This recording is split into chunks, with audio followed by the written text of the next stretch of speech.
கபடி சொந்தங்கள் அனைவருக்கும் வணக்கம். நம்மளுடைய தொடர் கபடி பயிற்சியில் இன்றைக்கி 211வது நாள்.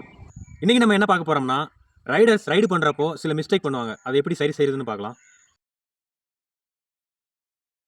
ரைட் ரைடர் நீங்கள் second man and third man இங்கே ரைடு பாடிக்கிட்டு இருக்கப்போ லெஃப்ட் கார்னர் உங்களுக்கு நல்லா இறக்கி காட்டினார்னா அவருக்கு நீங்கள் அப்படியே நீங்கள் டோவோ ரீச்சோ கிக்கோ விடக்கூடாது. அப்படி பண்ணுறப்போ கார்னர் உங்களை என்ன சொல்லுவார், ஹிப்லாக் பண்ணிடுவார்.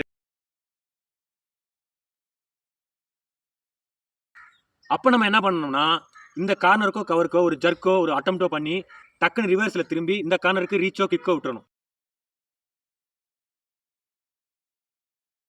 பொதுவாக ரைடர்ஸ் நீங்கள் ஜர்க் மூவ்மெண்ட் போகிறப்போ எப்பயுமே டிபெண்டர் நேரம் நிற்கிறாருன்னா அந்த ஆர்ச்சுக்கு நேரம் நம்ம போகக்கூடாது. அப்படி போகிறப்ப என்ன செய்வாங்க, டக்குன்னு கட் பேக் பண்ணிடுவாங்க.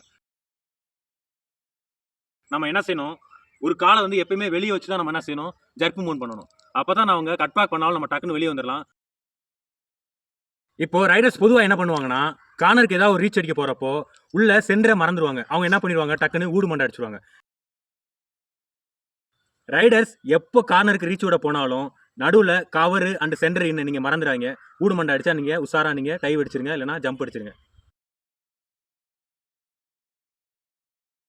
கவர்ஸ் அண்ட் கார்னர்ஸ் உங்களுக்கு எப்போ க்ளோஸாக ஆர்ச் வச்சாலும் இல்லைனா உங்கள் கவனத்தை திசை திருப்புற மாதிரி ஏதாவது ஒரு சேல் பண்ணாலும் நீங்கள் டக்குன்னு உணர்ச்சி வசப்பட்டு நீங்கள் ரீச்சோ கிக்கோ விட போயிடாதீங்க. எப்பயுமே நீங்கள் பிளைன் டச் அடிங்க. மேலும் இது போன்ற கபடி ஸ்கில் வீடியோ வேணும்னா நம்ம சேனலை மறக்காமல் ஃபாலோ பண்ணிட்டு அனைவருக்கும் ஷேர் பண்ணுங்கள். உங்கள் அனைவருக்கும் வணக்கம்.